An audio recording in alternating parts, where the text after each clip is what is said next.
Say internet TV. So, uh, so we on Fridays we all during the week we're reading Srimad Bhagavatam, and on Fridays we will read the Srila Prabhupada Nectar book, and then on Sundays then Chaitanya Charitamrita, and on Fridays and Sundays we also sing one of these Vaishnava songs. It's hard to do it during the week, the Srimad Bhagavatam class, because there's no time. So, the first Jai Radha Madhava, and then we'll sing this Nama Sankirtan, and then we will reach Srila Prabhupada.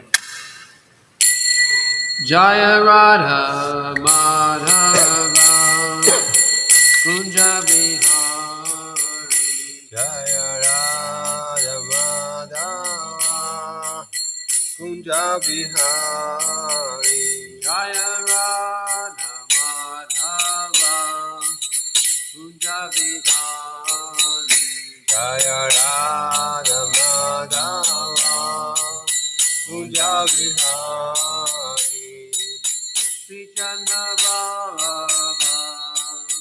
Girivaradhari Gopi Jana Bhava Girivaradhari Sri Chandra Baba Girivaradhari Gopi Jana Bhava Girivaradhari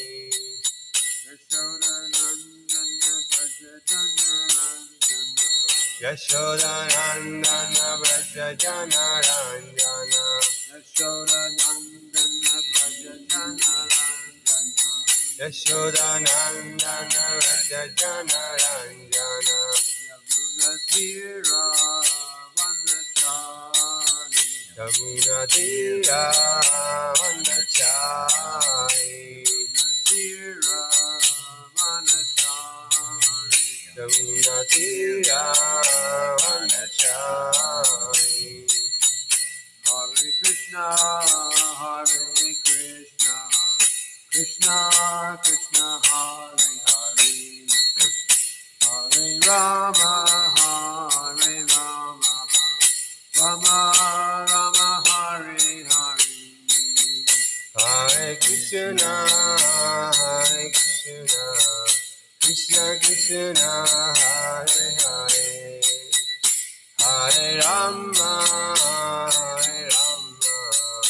Rama Rama Hare Hare Hare Krishna Krishna Krishna Hare Hare Hare Rama Rama Rama Hare Hare Hare Krishna Krishna Krishna Hare Hare Hare Rama Rama Rama Hare Hare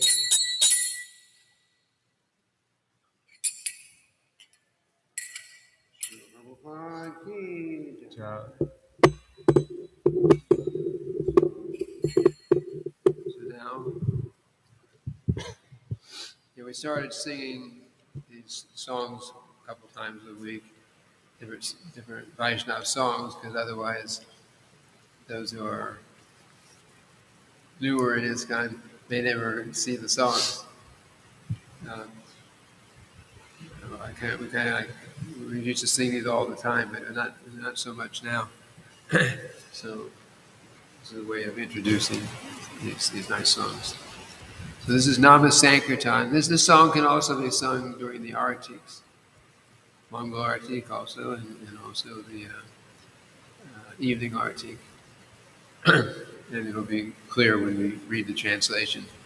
So I'll sing, and then I think I'll sing 2 lines, and then repeat. Sing 2 lines and repeat. Sorry, there's a little delay between slides, but that's what we have here. Hare Haraya Nama Krishna Yadavaya Namaha Yadavaya Madhavaya Keshavaya Namaha Hari Harayana Nama Krishna Yadavaya Namaha Yadavaya Madhavaya Keshavaya Namaha Gopala Govinda Ram Sri Madhusudana Giridhari Gopinath Madana Mohan Gopala Govinda Rama Shima Dusadana Giridhari Gopinada Madana Monaha Sri Chaitanya Nityananda Sri Advaita Sita Hari Guru Vaishnava Bhagavad Gita Sri Chaitanya Nityananda Sri Advaita Rita Hari Guru Vaishnava Bhagavata Gita Sri Rupa Sri Sanatan Bhatta Raghunatha Sri Jiva Gopala Bhatta Dasa Raghunath Sri Rupa Sanatana Bhatta Raghunatha Sri Jiva Gopala Bhatta Dasa Raghunatha Echai Gosai Kori Kacharana Vandan Jahatoite Vignanash Avishta Puran Echai Gosar Kori Charana Vandana Jahode Vignana Sahavista Purana Echai Gosai Jai Mui Tardas Tasavara Pada Renu Mora Panchagras Echaya Gosai Char Muitar Das Tasavara Padarenu Mora Panchagras Tadera Charana Sevi Bhakta Sane Bas Janame Hoy E Abhilash Tadera Charane Sebi Bhakta Senavas Janame Hoye Abhilas Echai Gosai Jabe Praji Koila Vas Radha Krishna Nitya Lila Kari La Prakash Echai Gosai Jabe Praje Koilabas Radhare Krishna Nityanilangari La Prakash Anande Bolo Hari Bhaja Vrindavan Shri Guru Vaishnava Pare Majaya Man Anande Bolo Hari Bhaja Vrindavan Shri Guru Vaishnava Pade Majaya Mana Shri Guru Vaishnava Pada Padma Kori Ash Naruttama Dasa Kohe Nama Sankirtan Shri Guru Vaishnava Pada Padma Koriyash Namado Dasa Kohe Nama Sankirtan Translation. O Lord Hari, O Lord Krishna, I offer my obeisances to you who are known as Hari, Yadava, Madhava, and Keshava. O Gopala, Govinda, Ram, Sri Madhusudana, Giridhari, Gopinath, and Madan Mohan. All glories to Sri Chaitanya and Nityananda. All glories to Sri Advaita Acharya and his consort Sri Sita Thakurani. All glories to Lord Hari, to the spiritual master, to the Vaishnavas, the Srimad Bhagavatam and the Srimad Bhagavad Gita. All glories to Sri Rupa Goswami, Sanatana Goswami, Raghunath Bhatta Goswami, Sri Jiva Goswami, Gopal Bhatta Goswami, and Raghunath Das Goswami. I offer my obeisances to the feet of these 6 Goswamis. Bowing to them destroys all obstacles to devotional service and fulfills all spiritual desires. I am the servant of that person who is a servant of these 6 Goswamis. The dust of their lotus feet is my 5 kinds of foods. This is my desire, that birth after birth I may live with those devotees who serve the lotus feet of these 6 Goswamis. When these 6 Goswamis lived in Vraja, they revealed the lost holy places and explained the eternal pastimes of Radha and Krishna. Just shout the names of Lord Hari in great ecstasy and worship the transcendental realm of Vrindavan while absorbing your mind in meditation upon the divine feet of the spiritual master and the Vaishnavas. Desiring to serve the lotus feet of Sri Guru and the Vaishnavas, Narottama Das sings the Sankirtan of the holy names of Lord Hari. So, very nice song glorifying the Sankirtan, or Sankirtan means the congregational chanting of the holy names of God. That's Sankirtan. And the 6 Goswamis were 6 pure devotees of Krishna who were present with, they were contemporaries of Lord Chaitanya. Lord Chaitanya, here's a picture of Lord Chaitanya up there on the wall. It's in front of the Rath Yatra cart. Lord Chaitanya is Krishna himself. He's Krishna himself. He's not an incarnation of Krishna, but actually Krishna himself. And the significance of Lord Chaitanya is that he gave the method for this age of how we can become Krishna conscious. Every age there's some incarnation or someone who comes representing the Lord, who presents a method, the process for that age for self-realization, something that the people in general could do. So we're not very advanced in this age; we're pretty much the bottom. But in previous ages, there was the Ashtanga yoga system, which took a lot of concentration and a lot of years of practice. People lived a longer time than they do now. In Treta Yuga, there was the big sacrifices, like big fire sacrifices like that. We sometimes do little tiny fire sacrifices, but then it was the method for the people in general, and big sacrifices were done at all the people of the world would take part in those sacrifices, on one level or another, and everyone would receive benefit. And in the age before this age, deity worship was the method. We also worship the deities, but then here we're lucky if we can get 2 pujaris together at one time to do the service. Then they had sometimes hundreds of pujaris, and we're engaging the people in general. We're engaging the general public was just like we pay taxes for support the politicians and other things like that.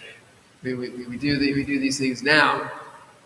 So they also pay taxes, but the taxes went all towards in that particular age in establishing very high level of deity worship that everyone was engaged in. But again, we're in Kali Yuga now, which is a very degraded age, and nobody's really qualified to do any of those previous kind of activities, sacrifices. So in this age, Lord Chaitanya came and he gave the method for this age, considering that we're pretty fallen here. And the method for this age is the chanting of the holy names of the Lord, which is significant because all the previous ages you perform certain activities and gradually get to the point where you can get engaged directly in devotional service. In this age, and then you're pure enough that you started to engage in devotional service.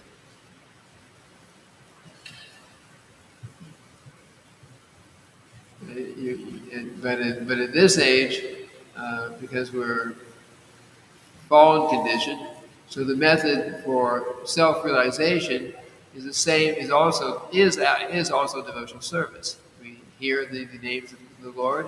We chant the holy names of the Lord, like that. And so this song is related to that, the sanctity of the holy name, and all the great devotees that were promoting that sanctity of the holy name. So that's essentially what this song is about. So we let's see. So like I said, this on Fridays we read this book rather than the Srimad Bhagavatam. The Srimad Bhagavatam means the beautiful story of the personality of Godhead. It's a very important book. There's about 18 volumes about this thick that we gradually work our way through again and again. And if you could go through and learn and follow what's being taught there, then we become Krishna conscious. We become pure devotees of Krishna, and we don't have to take another birth in this material world. So, but there's the book Bhagavat, Srimad Bhagavatam, book form, and then there is what's called person Bhagavat. Person Bhagavat means someone who is living their life completely in the service of Krishna, who's basically living like a living book or a living representation of the book. So that such a person, we're trying to become like that. But such a person we have had association with, and that was Srila Prabhupada, his Murti form, his worshipable deity form is here on the Vyasa side. And so once a week we are reading specifically about Srila Prabhupada, his activities and his the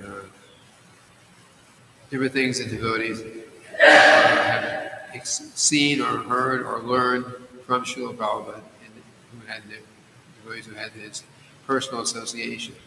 I had only very little association, but a lot of devotees had some association and wrote different things according to their experience. And so we'll read this. One morning, and if there's any questions along the way, the microphones here they're not loud speaker microphones. They're really for the streaming, so that others who may see this now or later on in the day or tomorrow or next week will be able to hear the other side, very important side of the class. Half the class is very important is the questions and the exchange. So I hope there'll be some question or comment or something. So for that, we'll use the microphones. Okay, so going on. One morning in Berkeley, Srila Prabhupada was walking on the university campus. Sannyasi disciples and others were there, and also Krishnadas Adhikari. Krishnadas had left the movement and grown long hair, but he had recently shown a revival of interest and was now walking with Srila Prabhupada. His questions were full of various doubts. At the very end of the walk, somehow the topic of feeling separation from the spiritual master came up. Krishnadas asked, quote, You must always be feeling separation from your spiritual master. End quote. He was hoping to prompt Srila Prabhupada to talk about his feelings of separation from Srila Bhaktisiddhanta Saraswati Thakur. Srila Prabhupada was silent. Krishnadas asked the question again. I suppose you must always be feeling separation from your spiritual master. Prabhupada then answered, that you do not require. In other words, That's none of your business to ask. Then he got in his car and left. It's a very personal relationship one has with their spiritual master. So, but Srila Prabhupada also mentioned, um, you know, and maybe because it's a devotee who had left the movement for some time and maybe he wouldn't understand. But Srila Prabhupada has also said, in trying to encourage his own disciples who are concerned about when Srila Prabhupada was not physically there with them, or in the future when he would not be with any of us. He made a point that association of the spiritual master you don't have to lose association of the spiritual master, because there's two kinds of association. One kind of association is called vapu. The Sanskrit word vapu means like physical, physical association, personal, hands-on association, so to speak. And the other is called vani. Vani means following the instructions. So you can you can associate with the spiritual master by following his instructions, or you can associate with the spiritual master by being right there, maybe cooking for him, or cleaning, or giving donations, something personal, direct, face to face, like that. So Srila Prabhupada pointed out that he never felt separate from his spiritual master, never, because he was always constantly following his spiritual master's instructions. He was always remembering his spiritual master and very much feeling his presence there, because he was carrying out his instructions. Once Srila Prabhupada commented about a godbrother, one of his godbrothers, who had written a book, and he said, I was feeling, this is 36 years after Srila Bhaktisiddhanta, our spiritual master, had passed away. 36 years to get over the separation so that I could write this book. And Srila Prabhupada, criticized that attitude. He said, I have never felt separation, because I've been following the instructions of my spiritual master all the way through. So and the same thing applies to us. With Srila Prabhupada, of course, Srila Prabhupada is not physically present in this world now, but if we follow his instructions, we follow the instructions he gave for ISKCON, the general instructions. If we follow, then we're always with Srila Prabhupada. And one's own spiritual master, if we get initiated within ISKCON, spiritual master most likely is not going to be with you physically all the time. Either you or the spiritual master are traveling or other places. But the following the instructions is that kind of association is always there. So going on. 34. When Srila Prabhupada visited Hawaii, he had to deal with controversial persons who claimed to be his followers and yet denounced the International Society for Krishna Consciousness. Prabhupada wanted to encourage everyone to go on chanting Hare Krishna, yet at the same time he wanted to clearly establish that his sincere follower works within ISKCON. The questions and answers after his lecture in Hawaii often dealt with these matters. What is ISKCON? Asked a long-haired beach boy wearing a japa bead bag. ISKCON, Srila Prabhupada replied, it is a simple thing. You do not know? Then he described that each letter in the acronym ISKCON is what it stood for. we have a worldwide society, so we say international. Well, are you ISKCON? The boy asked. This was a loaded question. The devotees had been preaching that Srila Prabhupada was ISKCON because one cannot refuse service to ISKCON yet claim to serve Srila Prabhupada. But the anti-ISKCON party had argued that Srila Prabhupada and ISKCON were different.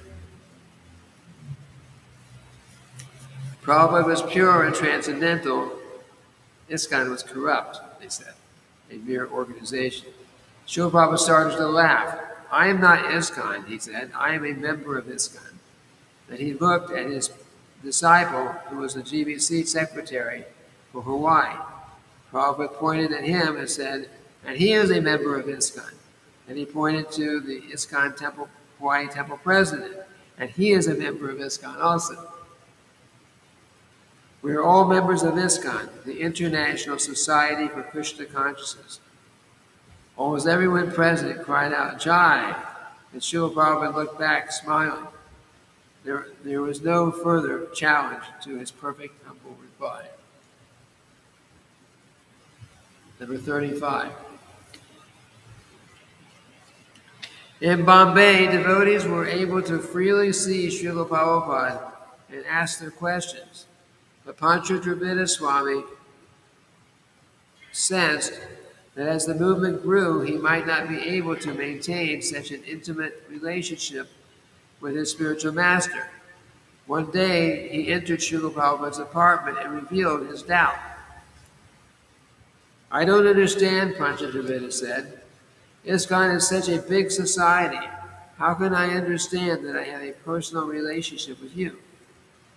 If I'm somewhere halfway around the world, and I am, for instance, sweeping or washing a floor in a temple, how can I know that I am serving you personally? Good question.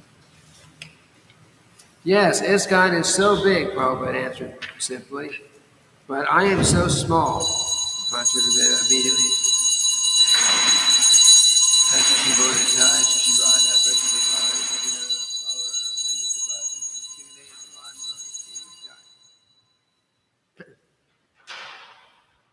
Yes, ISKCON is so big, Prabhupada answered simply, but I am so small, Pancha Dravida immediately.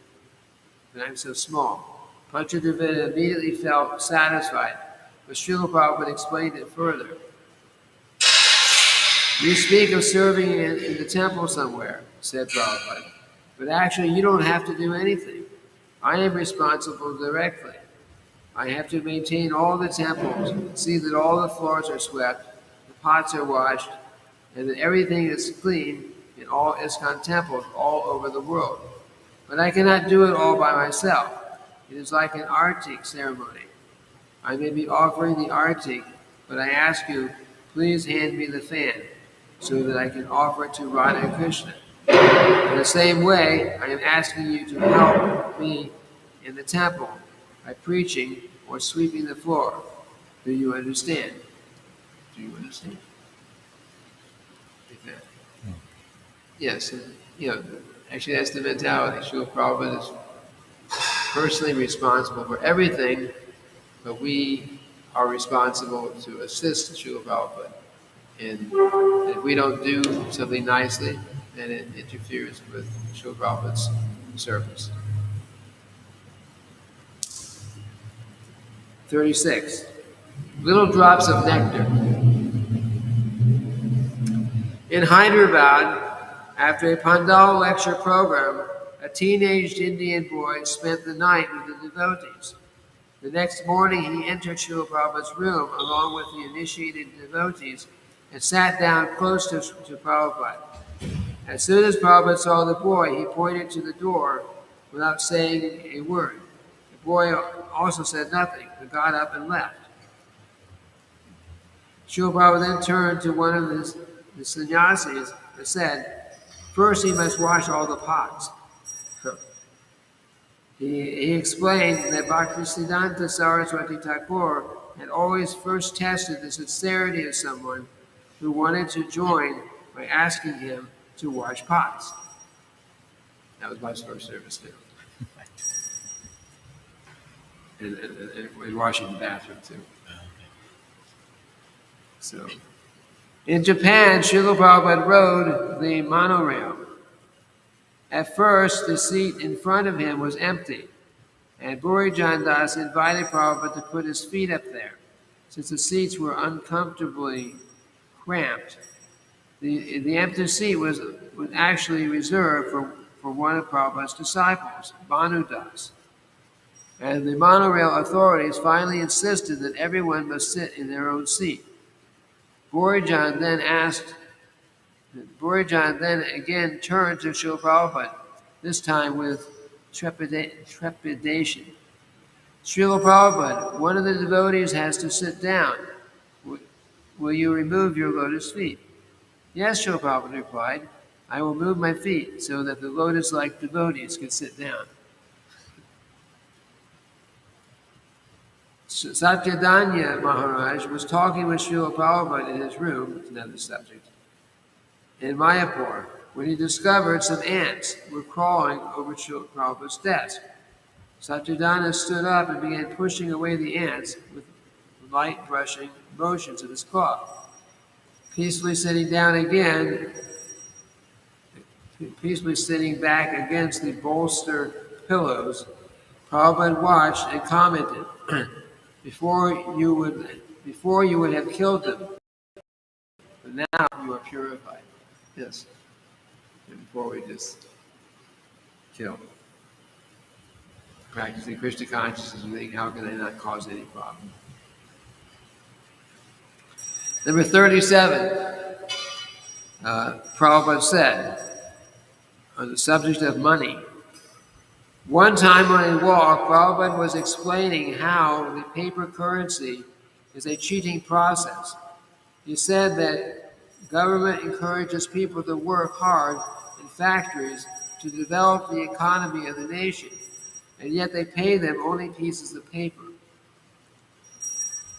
When the government doesn't have enough pieces of paper, they print up more, and thus the whole economy is based on cheating. Prabhupada said that the Vedic economy is based on the bartering system. If the bartering system is not possible, then at least the gold standard should be used, because the gold has some value and the quantity of gold is limited. After hearing Prabhupada describe the ideal economy based on the Vedic civilization, one devotee asked, but if all transactions are done in gold, it would be very difficult to make large deals, because to carry the gold and exchange it would be very cumbersome. That's very good, replied Prabhupada. Why should there be big transactions? Big transactions means that people are accumulating more than they require. We don't want big transactions. We want each person to have what they require.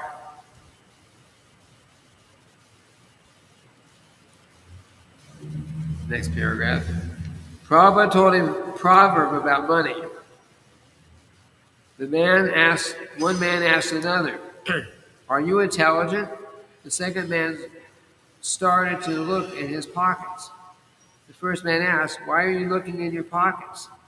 The second man said, well, if there's any money there, that means I'm intelligent. Prabhupada explained, actually in our movement, everything is going on by my intelligence and your cooperation. So you are preaching very intelligently, but if there is not money, then where is the intelligence? So if you are preaching very intelligently,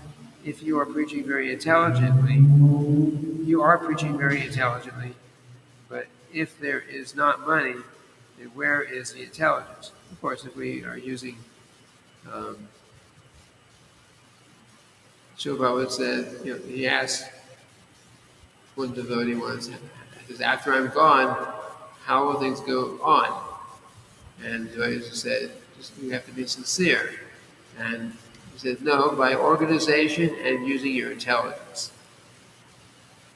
And intelligence means, um, the meaning of intelligence in Srila Prabhupada's books is the ability to analyze a situation in proper perspective. And proper perspective means understanding, I am the spirit soul, the material, I am separate from this material world, the difference between matter and spirit, and Krishna is the Supreme Personality of Godhead. So based on knowledge, that is knowledge. So intelligence means making some decision or figuring out what should be done, what should not be done, based on knowledge, based on the understanding that I'm not this body, I'm spirit, soul, and we're servants of God, like that. So that is intelligence.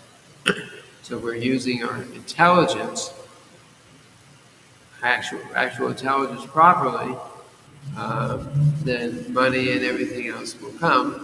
But of course, we also, that same intelligence will say, use that money in the service of the Lord. That's not just the money comes and I put it in my pocket and use it for my own sense gratification. Money comes, but we know that I need to use this in the service of God. And that is perfect intelligence. Another paragraph.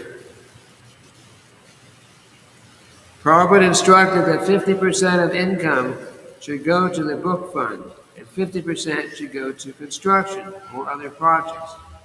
He said that the Krishna consciousness movement was, in one sense, just like a business, and so it should be run in that way. In other words, it was on the basis of his books that the movement was getting its collections, whether by life members or book sales. Therefore, just as in any business, the capital assets had to be invested in, you must therefore give 50% of your money to the book fund. Another section, we should live on a paltry income, whatever we receive by selling our magazines. But in dire necessity, when there is no other way, we may accept some service temporarily. But on principle, we should go on Sankirtan and not work. So whatever Krishna gives us, we should accept on that principle. You are a senior member of the society, you should have known all these things. Anyways, send them back on Sankirtan. All the Amsterdam devotees should be engaged in Sankirtan, not in a cigarette factory. So, apparently some temple president somewhere sent all his devotees to work in a factory, a cigarette factory, which is harmful for everyone. I'm going to keep reading, but I'm just finished by 8:30. So, any questions, comments? Please. I want Dharma Prabhu ask you, because you from 70s, yeah? Can you tell a few words how you met Srila Prabhupada and got initiation? Oh, yeah, we do this in 1 minute. I was. How did I meet Srila Prabhupada and get initiation? I was a student at University of Florida at the time. What city? Huh? What city? That's Gainesville, right? Gainesville. Oh, Yes, really? Gainesville. I joined the movement there. And What year this was? 1971. Oh. So I was there in Gainesville as a student. I met a devotee who was out on the university campus chanting Hare Krishna and speaking some words about Krishna. And then I said, hey, this is what I want to do. So yes. And then the temple had not been opened yet. It was actually several weeks later before there was a temple opened in Gainesville. But this devotee had come first. The Dalacho community at that time, no There was Alachua. no Alachua then. Oh, No Alachua then. This Oh. was Gainesville before Alachua was. There's no Alachua community.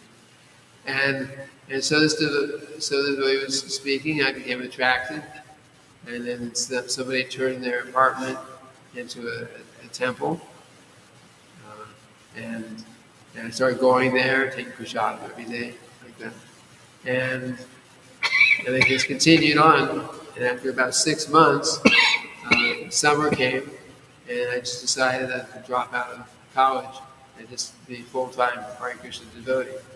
And 3 weeks after I moved into the temple, Srila Prabhupada visited Gainesville Temple, and I got initiated. Now, in these days, you have to wait at least a year, but in those days, it was 6 months. So I'd been chanting 16 rounds, following the principles, like that, for 6 months or so. It was happens 1971. 1971. Oh. And Prabhupada give by letter or by video or the person. Videos did not exist in those days. This is a previous era. Yeah, Srila Prabhupada was personally there. Personal. He visited Gainesville Temple. Oh, really? Wow. Yeah, and when he was there, he was only there 24 hours. He gave the morning. He gave a little class. We call it the arrival address. He calls it at the temple. Middle of the day, he was out at the university preaching to the students. Evening, he was at the university doing like a TV interview. And at about 10:30, late at night, he came back from that. Of course, we were all there with Srila Prabhupada watching from the other room, because only he was there with the interviewer. So we were after that, we went back to the temple in Gainesville, and then one of the temple devotees went around and asked, I asked a few devotees, including me, do you want to be initiated? Srila Prabhupada agreed he would do some initiations. I had no idea I could be initiated. I figured I had to live in the temple for at least 6 months, but I had been chanting for 6 months. And so Srila Prabhupada, so they collected the beads of a few devotees, including mine. Srila Prabhupada chanted on the beads like he does for initiation. And then we were called to Srila Prabhupada's room. It was very informal. Srila Prabhupada was sitting on his bed. He was not wearing a shirt. He was sitting cross-legged on his bed because he was just getting ready to sleep. And he held up different bead bags. He held them up. And whose is this? Whose is this? And whoever claimed it, then he was asked what are the rules and regulations that we're agreeing to, and then he would give us our names and explain our names. There were about 4 or 5 of us that got initiated then. And I remember too, he commented, he looked around the room, and he looked at everyone, all the new to be initiated devotees, and he said, "Where are your neck beads? You must have neck beads." In those days, nobody went to India. We know he had, piles and piles of sets of neck beads at your temple. We had no neck beads. So he said, "Where are your neck beads? Everyone must have neck beads." But anyway, he did the initiation. He gave us our names.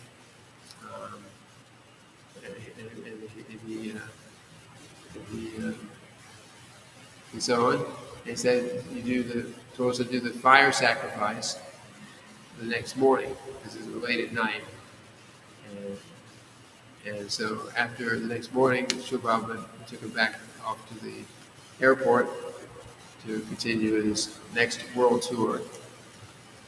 He went to New York, and then it was the beginning of the next world tour. I was leaving the country at that point for another tour. And then we came back and did our fire sacrifice. The temple president, who was at that time the temple president of the Miami temple, he came there and did the fire sacrifice. And like that. So that's how I did my first initiation. This book, the Prabhupada Lilamrita, yeah. Вот. Right, I mentioned there the Srila Prabhupada. Yes. You mentioned it. Yeah, and that's that initiation. It's written up there. Some of us who were there wrote our comment, our remembrances of that when the Srila Prabhupada was being composed. This today you read the Prabhupada must give instruction how manage temple, how maintaining temple, the instruction devotees is like couple pages. Yeah, you read. He gave many instructions, not to me personally, for sure. But yeah, he gave many instructions, many instructions. The letters and books and personal meetings or full instructions on how to become Krishna conscious and all the different aspects of it. When you met Srila Prabhupada, what special you like inspired from him? What the like he tell on classes or lectures or different? I'm not hearing you. He's asking what inspired you, what was inspiring about Prabhupada when you met. And I'm curious, like, because like we were talking about how we have all the videos now, like before you met him, like what did your only experience with him? Like I've seen so many videos of Prabhupada and lectures of Prabhupada, but I imagine back then, you didn't have those available and things like that. Did you have audio lectures or anything? They're hardly starting to record Srila Prabhupada's lectures. It wasn't even done in the very beginning so much. Later on, it became very regular. I didn't know Srila Prabhupada at all. I didn't know ISKCON at all. I didn't know devotees at all before I met somebody at the university. But when I met somebody, in maybe 10 minutes, I was passing between classes, exam week, my first quarter there, and I sat down, and he spoke maybe 10 minutes, and he spoke to them. Wherever he spoke was like answered questions I had. That was I didn't ask any questions. I had questions, things that nobody could answer before. Like if there's, what should I ask you?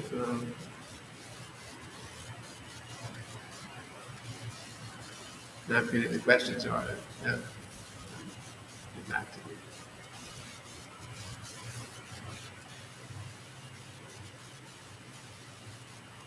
Well, one question was, so many people follow different religions, but everyone who's following their religion, very sincere followers, but sometimes, there's my way is my religion is the way.